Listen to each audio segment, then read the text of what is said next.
All right, all right, all right. Shalom, shalom, Sister Deborah, prophetess in the wilderness. And you know what? That's all right with me.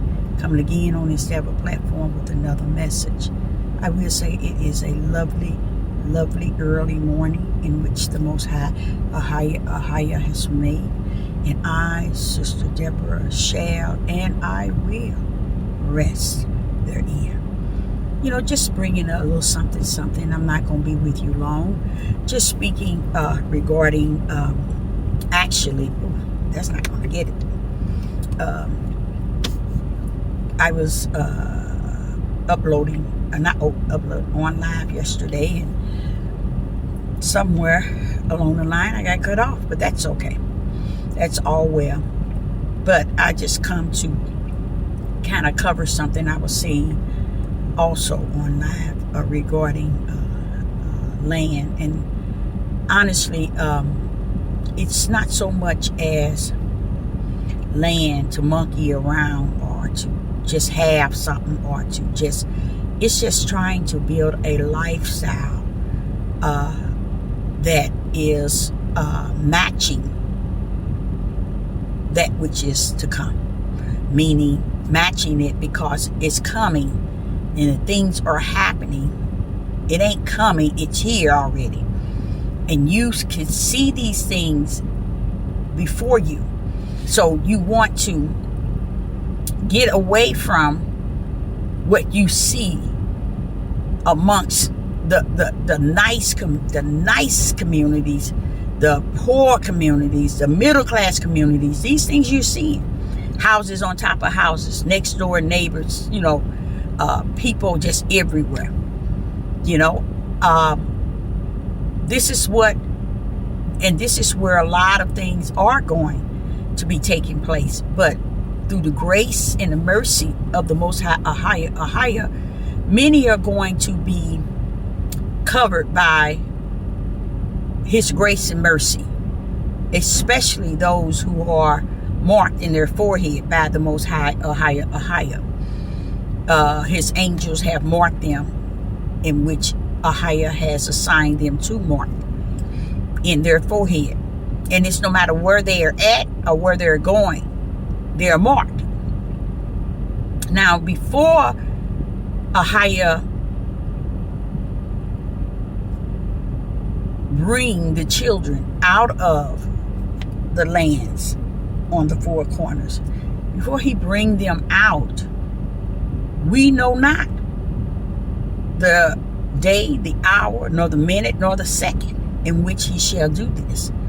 But we know that one day is like, one day to Ahaya is like 1,000 years to us.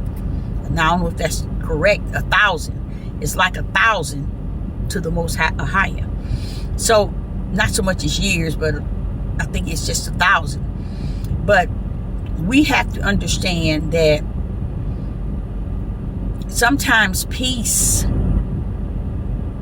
is not a place that you can prepare for, because trouble can hit you on every side, no matter where you at, whether you're on land or whether you're in the middle of the intercity, and it weighs about the same. Trouble and heartache and sorrow, when it comes, it just hit where it's at. But Sister Deborah is looking at what she can see, and I seen myself on land where I'm just lying down on my back, just looking up at the blue sky. But it was a communication for me. When I look up, I'm looking up as if I'm having some sort of communication with the Most High, Ahaya, while in the midst of this land. So me doing that was just something that I feel that is going to happen. And the reason why is because it feels so real, and it feels completed. You know, it feels like something that completes my whole mission, you know. And I think about that, and I think about how that just would be when I first land on the land. But the land I'm speaking of, either a land where I would have them to even bring in all greenery and then shoot through rocks down the middle and bring it out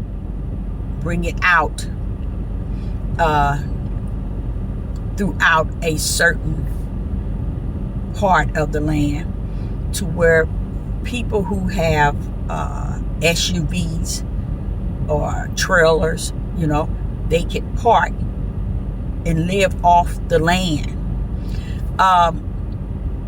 and have a space where they can grow whatever they choose to grow. I saw that way because I said, if Ahia don't give me that which can build at least 10 tiny houses to start with. 10 tiny houses to start with. And I don't want tiny houses that so tiny that a family can't live in it. No, not like that. Not that tiny. But houses. But it's so many things on that land that could be brought to that land to prepare you for each season. Oh yeah. You can bring in a warehouse, or build a warehouse, or have it built, or most likely built, or have a warehouse where you store all your dry goods. You can have a storehouse where things that an individual would need every day, any type of dish liquid, clothing, everything. People thinking that I can't do that because I want to stay where I'm at, and therefore everything is at hand reach. There's nothing wrong with that. Don't get me wrong. There's nothing wrong with that, because when Ahia come for his, guess what? They're already marked in their forehead. They're gonna automatically come out. They don't have to be out, like I say, in the land out. They can just be where they're at. But it's just not. It's the things that has been prophesied that is going to happen. It's going to happen in the United States without a doubt, because this place, the debris of it has to come down to the ground. And without a doubt, that's happening, but a lot of people don't see it. That's why they have to do away with the food. They're going to tamper with. If you think you got something now, that's nothing. What happens, which they're going to do, and pretty much people who have studied the Bible knows they're going to take over your money. So I don't care what you got, how you think you're going to live to please self and be able to do the things that in your control. No, you're not going to be able to do that, because they're going to control your money, your account, your everything. That's another reason why being prepared. See, say for instance, if they control all of that, what difference does it make if you got it supplied somewhere where they can't touch that? Just the basic daily needs, you see. And it's real hard for people to even think or to feel that is happening because of what they have, you see. And a lot of people don't even understand what you have is really not for you. The wealthy, there's a reason why the wealthy is wealthy, and there's a reason why the poor is poor. People do not, you know what, it's a saying that money is the fruit of all evil. People always said that, but I don't think it's the money, it's the people with the money. Because the wealthy people were created wealthy. It ain't that they came here wealthy. Even though a lot of their wealth came from killing, stealing, and destroying, their wealth that they inherit still came from, but was allowed by Ahiah, was labeled that they receive what they receive. And then you have the poor. Ahiah knows about that. They both work hand in hand. At least they were supposed to. But the rich thinking, oh no, this is mine. My ancestors labor hard for me to have this, and this. But that's the mindset. And that's just not the mindset of the rich. That's the mindset of people, period. They cannot see themselves taking care of or doing anything for the poor because they don't understand the poor represents Yah. Because they were created to change the heart of the wicked. And the wicked was created to change the need of the poor. See how they work hand in hand? When the rich give to the poor, it changed the heart of the rich. And when the poor receive from the rich, it changed the mind of the poor. You see what I'm saying? They work hand in hand. You see, they work hand in hand. So it's a lot, and not only do it change the mind, it changed the how would I say it? The life of the poor. When the rich give to the poor change their heart, and the rich change their needs, their lifestyle. See, people wouldn't see that, and that's why they have always misunderstood. In the rich, they talk about the rich getting richer and the poor getting poor. That's because Ahiah said the whole earth is off course. That means everybody is for themselves, and I think that's still okay for everybody to be off to themselves, because that's according to the word. And people think it's about fulfilling their desires and their needs, and that's what I believe, that the ideal of money make people not see the need in which Ahiah has given them the money for. They don't understand that. They don't understand none of it.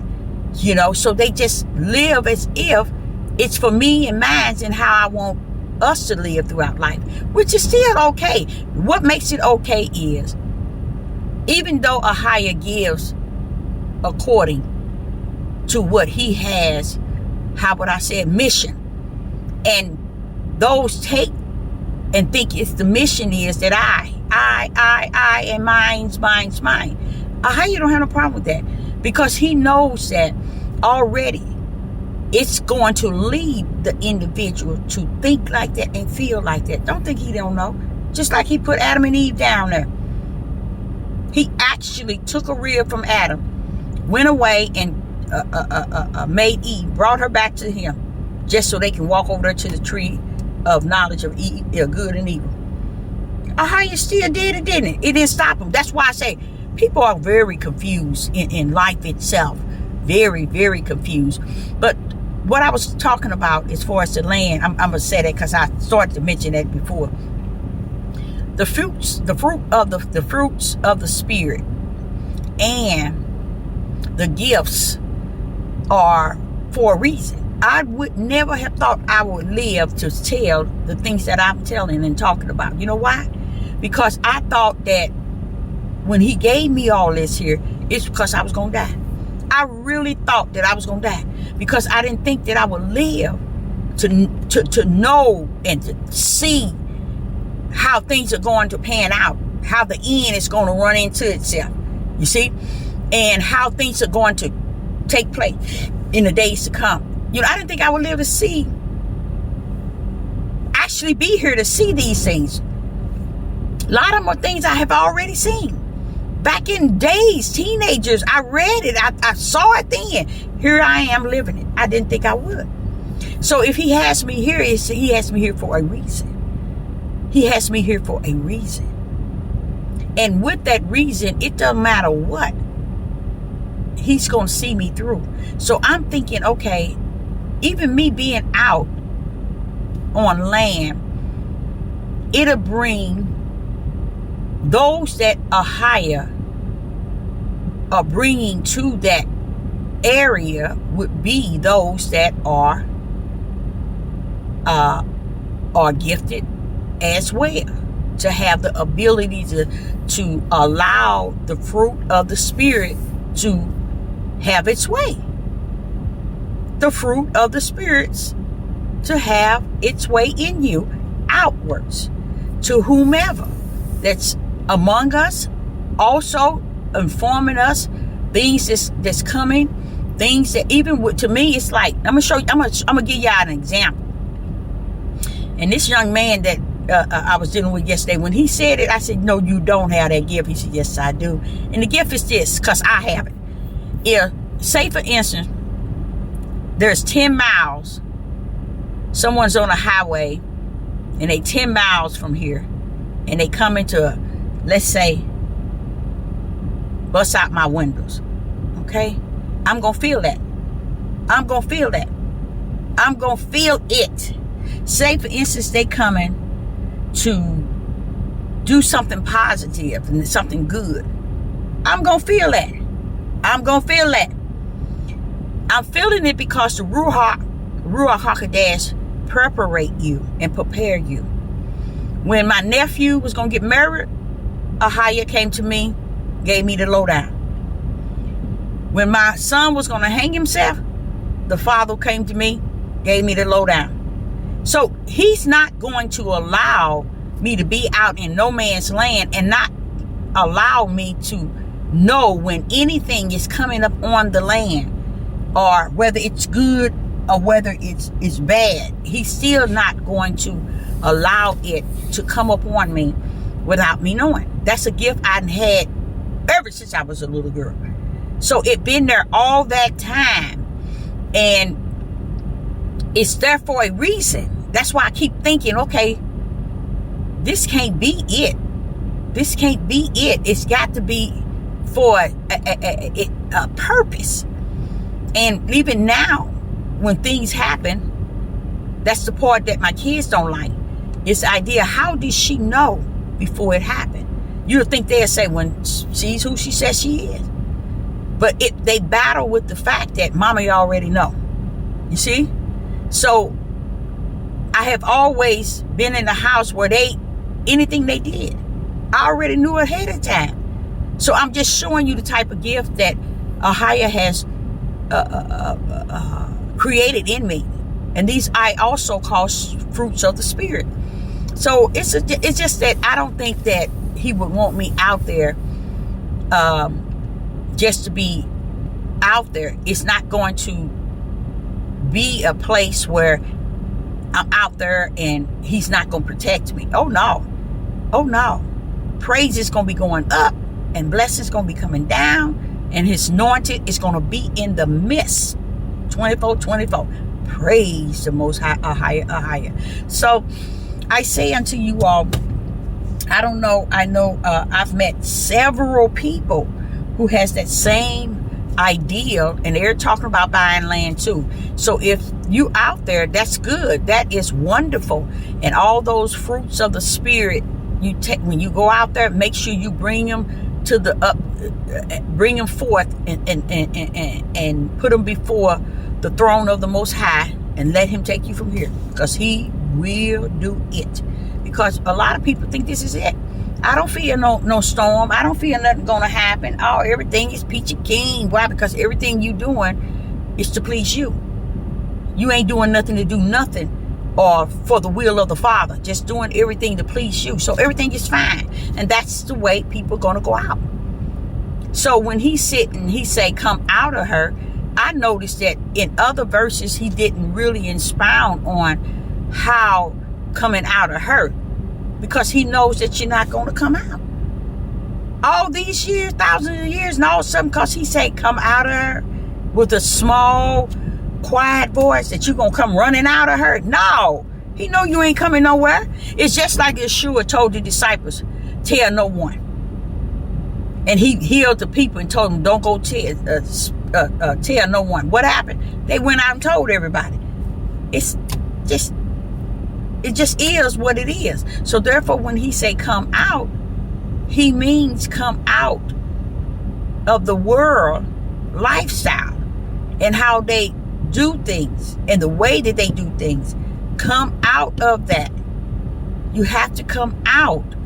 And if you think coming out yet but being in is coming out, it's not. And it don't mean come out of your houses and your apartments and your where you stay. It says the ways. And it's hard to come out of the ways because the ways that they got set and planned, they already doing it. And a lot of people are not even prepared, nowhere in their spirit being, to even see it.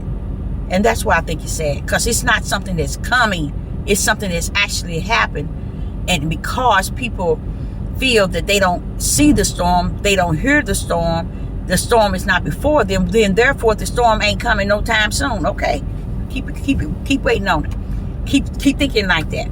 But I, Sister Deborah, would say I'm out, and I pray that you have a blessed day, because it's a beautiful day today. It's a beautiful day yesterday. It's going to be a beautiful day tomorrow, if the Father's will. So I say shalom and shalom.